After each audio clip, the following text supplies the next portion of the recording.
guys, and welcome back to a new episode of Couch Critics. Hi guys, welcome back for Couch Critics, and today we're reviewing a new movie. Is it actually a movie? That's a very good question. It's a filmed piece of theater that was in movie theaters called Vanya. It's a documented theater Yes. play. Yes, that's the best way And to put it. it's Vanya by Chekhov. It's an adaptation of Chekhov's book. And yeah, it's starring Andrew Scott, Yes. aka one of my new favorite actors I right was now. gonna say one of my new crushes, but sure. Also one of our new crushes. And yeah, Vanya. It's only starring Andrew Scott, but it's not a one-man show. He's playing many roles. And I knew that going in. I just was so curious knowing how it's gonna happen. But yeah, do you want to do the talk about the story? Because I don't know what I watched. And I remember leaving the movie theater, I looked at you and I was like, I don't know what I just watched, but I loved it. Anyway. I can talk about it, but I'm not sure either if I understood everything that I needed to understand, which is why I told you earlier that I really want to read the book, because I feel like watching Andrew Scott play all the characters at once is a hard exercise, because we're talking about like a book that came out a long time ago. But it's also a book that we can relate to, because it tackles a lot of issues that we deal with, like body image, unrequired love, self-esteem, and just family dynamics in general, complicated family dynamics. And the story is about this family who lives on the countryside and who have some family issues, a lot of drama. And I loved it, and I loved the issues that they talked about. It's extremely relatable and unrelatable at the same time. It's so specific that I feel people still it's so hard to describe it. Sometimes the more specific movies are, the more you relate to them, because even if you don't have the exact same story, you still anyway, it was really good. Also, it's a drama, because it is very intense, and everyone is depressed in the show, and everyone is dealing with a lot of stuff. But it's also very funny. It is. To us as an audience, it was very entertaining to watch this show. There was like so many comedic timings in this show. And also, like, I don't know if you studied this in acting, but did you ever study the theory of the white and red clown? No. In comedy? Okay, so we had this acting teacher who was like, whenever you're watching comedy, you have two kind of characters. You have the white clown who always wants to have some kind of order, so he's all about the rules, all about the regulations. And you have the red clown, and he's all about his feelings. If he's happy, he's too happy. If he's sad, he's too sad. And it is funny to see someone just jump like head first into their emotions, and someone who's trying to like put a limit to that. And we saw a lot of white clowns and red clowns in this show, and from the same actor, brings me back. I want to talk about the acting, because I think that's mainly what this whole piece is about. I think it was amazing how Andrew Scott was able, because he wasn't just playing many characters, he was playing women, he was playing men, he was playing young people, old people, drunk people, sober people, all at the same time, and he was switching like that. And it was so impressive.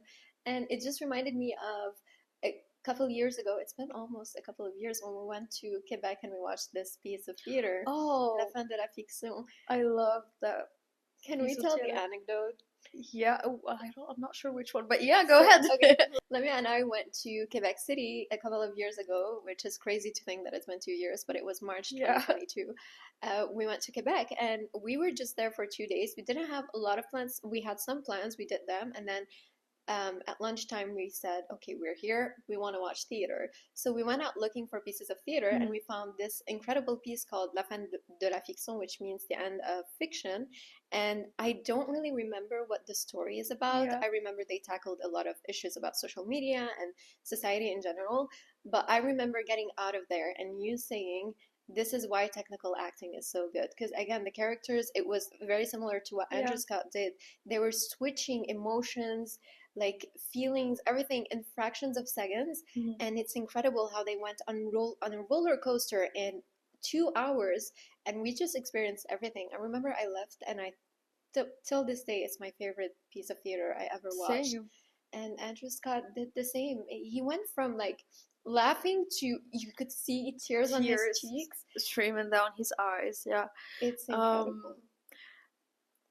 I don't know if it's technical acting that he was doing, but I feel like when you are an actor like Andrew Scott and you've had so many roles and you went to acting school. I think he did go to a fancy acting school, but like I feel like it's easier for you to jump into your character's shoes, especially after practicing and after like rehearsing for so long. But yeah, also learning how to do some technical acting is useful because maybe some days you won't be in the mood to just cry and you'll have to cry because it's what's written. I'm just thinking about how our acting teachers, if any of them heard what I'm saying right now, they're gonna be like, no, this is not what we teach to you. It's solely against our values. But yeah, I feel with acting there's a lot of philosophies and there's a lot of method, and you have to find what's best for you. Personally, I'm a huge fan of method acting, but I wouldn't want to be a method actor, especially not all the time. I think it's extremely draining, and that's completely biased and opinionated. That's just my experience with it.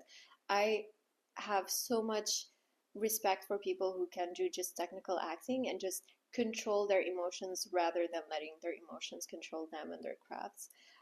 I don't know if what I said makes sense. It does. And speaking of method acting, I just remembered I was listening to a podcast about this, about the book that this play was adapted from, and there has been a lot of shows before Andrews. Like people have been doing this one-man theatrical show for years, ever since the book came out, and a lot of actors use the Stanislavski's method, and it's all about method acting, if I'm not wrong. I didn't study it, but I did read a journal of someone who was Stanislavski's student, and yeah, it's very intense, and I'm not sure if it's healthy, at least not for me. Yeah.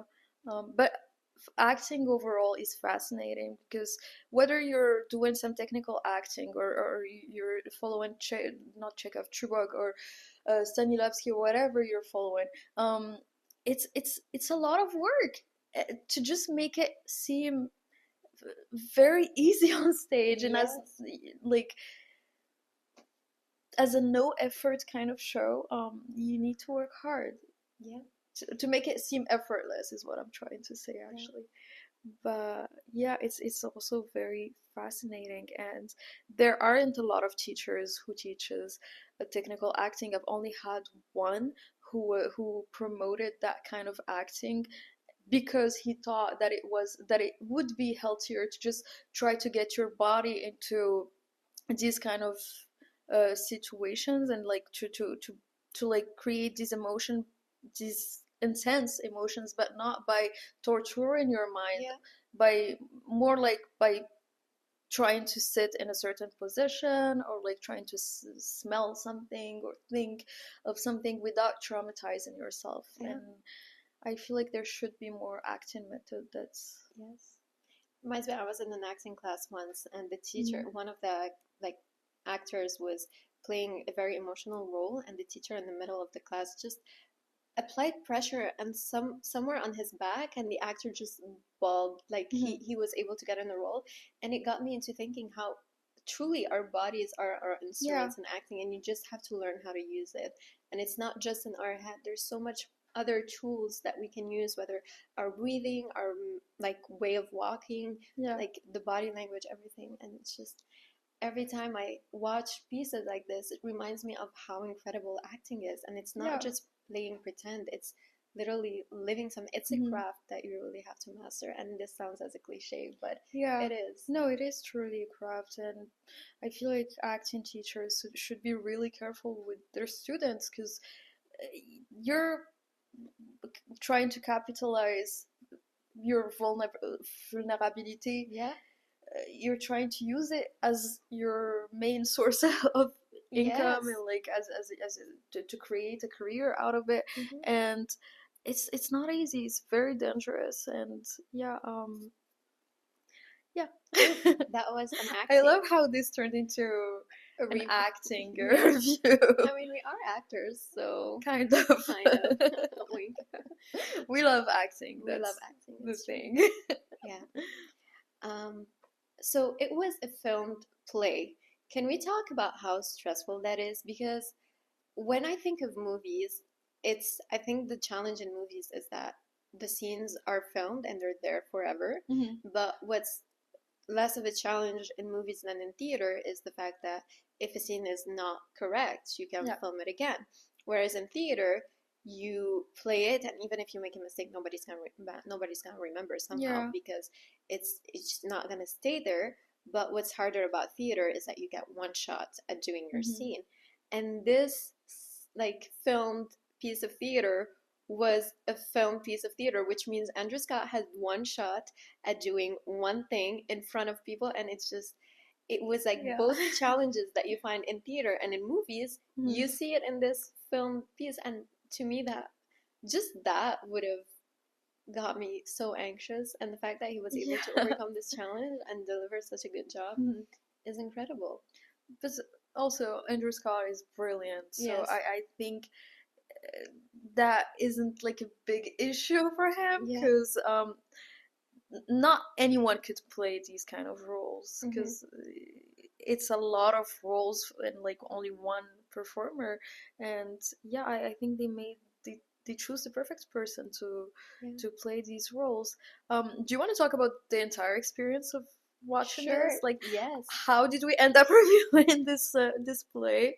How did you end up finding out about this play? Because there was only 2 days of screening in Montreal, and thanks to like after posting it on my stories, everybody asked me like, where are they screening it? We had no idea. It felt like such an exclusive experience, and I seriously don't know. Just to let you guys know, Lemia is always the one coming out with like the craziest.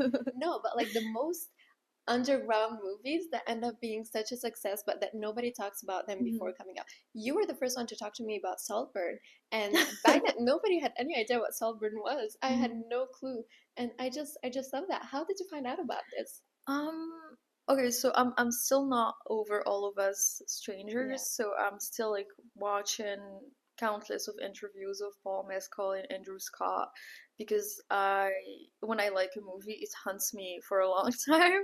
And so Andrew Scott was actually like talking about it, and I just looked it up, and it seemed really interesting. And honestly, after watching Argyle and watching Madame Web, half watching Madame Web, I was deeply traumatized, and right now whenever I go to the movie theater I almost have PTSD, and I need something that would make me forget that I've watched these 2 movies. And to me this is the closest thing to a cure.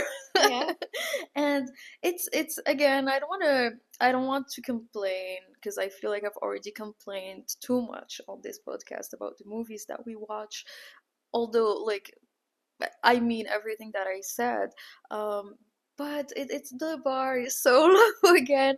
It's so ridiculous to me that we got to the extent that in order for us to watch something good, we need to go to the movie theater and not even watch a play, watch a filmed play. It is great, but it's also a little bit pathetic, I think. Like I remember when the play ended, everyone was clapping, because this is the only good thing out there in cinemas right now. It's crazy to me. We started clapping first, and nobody was clapping. And we were the only people clapping, and then towards the end, when the audience in the theater was clapping, and we saw the filmed version of the clapping people clapping. we start, like, other people were clapping. It's so fun to see the reactions. Like, we saw the filmed reaction of the people who watched it in theater, and then there was a reaction of people in the movies. It's true. It's true. And it was a packed movie theater. Yeah.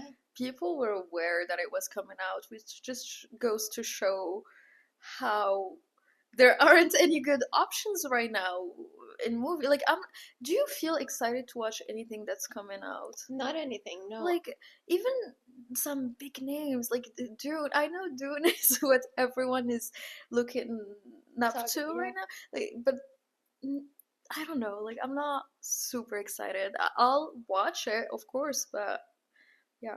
No, I get it. Actually, you're the main reason why I start going to the movies again. And since last year, Lemia is always the one marketing good movies, not all the movies, but you're someone who always goes to the movies. And before that, I almost gave up on watching movies because it felt like it's, but I get it. I get it. You cannot make every movie great, and it's fine. It's like you have to take risks and watch bad movies in order to stumble upon good ones. And it's reassuring to watch a good movie and, you know, to see that there's still good movies out there. But I kind of miss that feeling of getting out of the movie theater and be like, wow.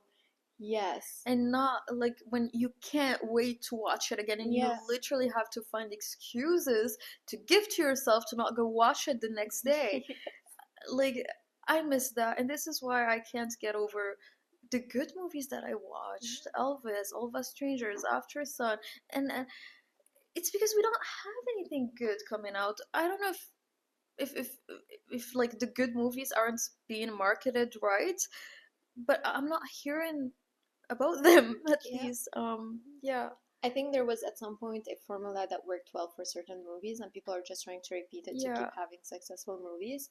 And I feel like having famous actors is not enough anymore to make a good movie. I would rather go watch a movie with actors that nobody heard about, with extremely low budgets, that are well done and that have a good story to tell, than to watch a colorful movie with sparkles and, like, just beautiful things, but it's not really meaningful.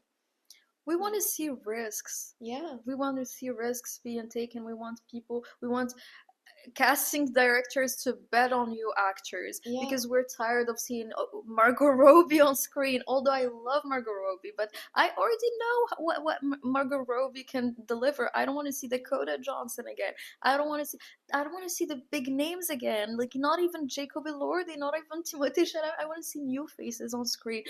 Like, they need to hire new writers who are completely à côté de la plaque and who has some crazy ideas and concept, and they need to give it a try because it is urgent and we need new things. I'm so not inspired by what I see right now. And it's that when you mentioned, for example, Margot Robbie, I mean, she had two, I don't know, actually, what was her movie that she did with Damien Chazelle in Christmas 2022? Babylon. That was such a great movie. But that was such a fail. It was, but I don't get the why. box office. Yes, it's a brilliant movie. Yeah. And I feel like it's our responsibility to give chances for new people. We just have to find platforms that encourage newer directors and newer actors, because like the big screens are going to show you the big names, but like I want to see underground people who nobody has given a chance to, and like we need to find a way to like shine the light on them. And that's application idea, new platform idea. Hire us. But I do want to like watch more theater stuff because I do feel like I'm not watching enough. And again, I feel like maybe if we lived in Quebec City, we'd watch more because I don't know if you guys know if you're from Canada, but Quebec City has the best theaters. They have so many options, and it's not as expensive as here. And if you ever go there, just only go to theaters. I love that city. Even like the buildings there, like you feel like the city has history in terms of art, in terms of museums, in terms of everything. Yeah. Quebec City. Montreal is a vibrant, like, it has a vibrant cultural scene, but it feels like it's becoming more commercial and more, anyway, different conversation. But, yeah. You want to talk about, like, so I felt like watching this piece, as you said, it was efforts on both sides. Yes, Andrew Scott was very challenging to play his role, but I felt like even the audience made so much effort to understand which person he was playing. It's true. If you're not used to watching theater, which I'm not, I rarely watch it.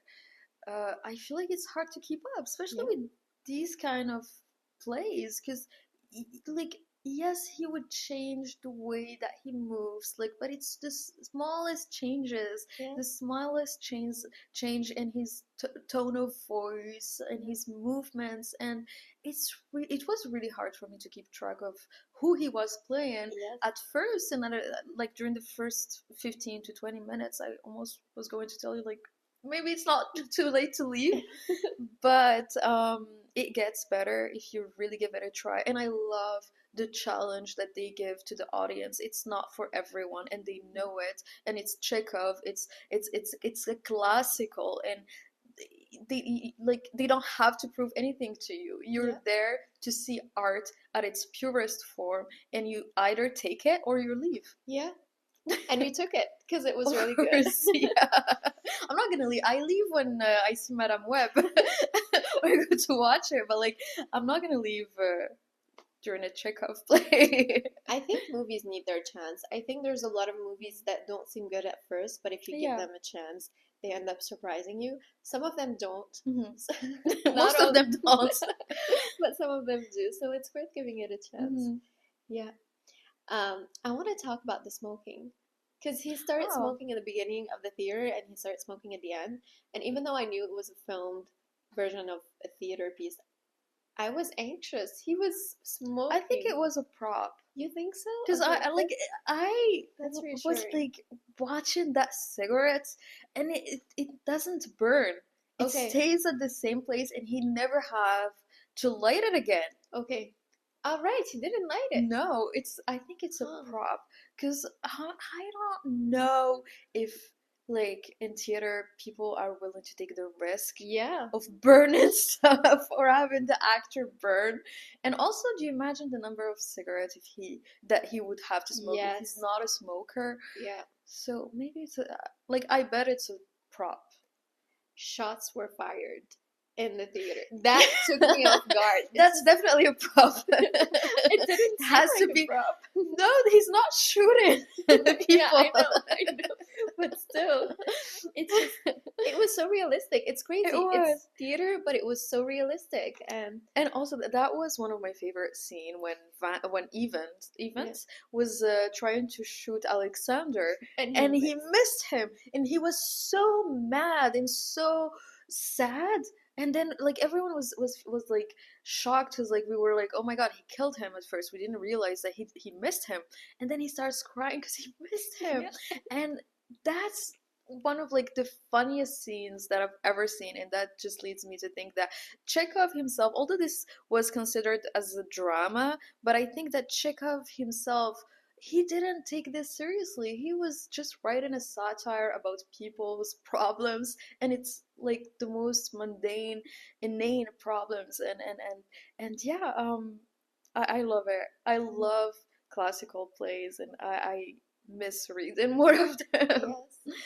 I don't remember who said it, but I think it was an actor. He said, in order to be a good artist, you need to take your pain and play with it. And it literally felt this way. Like they were playing with some of the saddest things. And yeah, as you mentioned, so many issues were brought up. Like, what was her name? Helena, who was married to Alexander. She was way younger.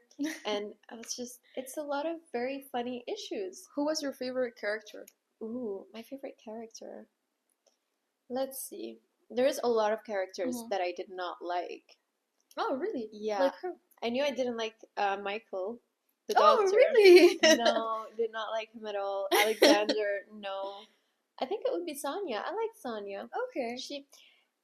See, that's the thing about this play. I think portrays the two extremes of selfish people, and by selfish we're talking about Alexander, and of selfless people, who are Arvin and Sonia, yes. And I love how both of them, in my opinion, were in the wrong, because when you're too selfless and you resent people for being selfless for them, it causes a lot of problems. And when you're too selfish, that also is not good. And it's the responsible of both to find a middle ground. But yeah, that's it. Who was your favorite character? It was Alexander and Michael. Oh my god, okay. All right. Are you kidding? Michael was so funny as an alcoholic, and also, I don't think that alcoholism is funny, but he played it in the most comedic way. Him holding into the bottle and crying was hilarious to me. And also when he would just become vulgar when he's drunk. Yeah. And he's just this pessimistic guy who's always sad and down and complaining, and he would just start dancing whenever he would drink, and it's so funny to me. And also Alexander's the most hilarious guy on the show. He's this screenwriter. And he's just so self-absorbed, living in his own world, and he does not give a care about anyone else but him. And yeah, I love characters who are very weird and very selfish on stage. Yeah. Oh, that's funny. But I liked everyone overall. But the ones that I liked the most were definitely Michael and Alexander. Yeah. They were very funny characters. Alexander was played so well as this, as you said, self-absorbed writer. Yeah. And then he has blank page, and he's been calling himself a writer for the past 20 years, even though he didn't write anything since. Yeah. It raises a lot of questions. It's a beautiful play. It is. I can't help but imagine what it would have been like to see it live. In person, yes. We gotta find a way to go to London. To watch it. Yeah. But it's nice that it's being filmed. Yeah. Although I have to say, side note, I think it was funny that it was more pricey than normal movies. Yeah. Considering it was a film play. I don't think there was I don't understand what the budget was for, but it makes sense. I'm glad we went, and it's totally worth it. It wasn't that expensive. But still, Ruby got the tickets, and when she told me the price, I told her they better bring Andrew Scott on stage. He's definitely gonna make an appearance, I'm sure, because since we're paying that price, he didn't. Andrew Scott, where have you been? Yeah, that's the price to pay to see something interesting on screen. Sure, it's sad that good things are expensive. But it was a really good play. I think that covers it. I think so. Thank you for watching our episode, our review of Vanya. Go watch it if you have a chance. We definitely do recommend it. Yes. And please like and subscribe. And see you next week. Bye.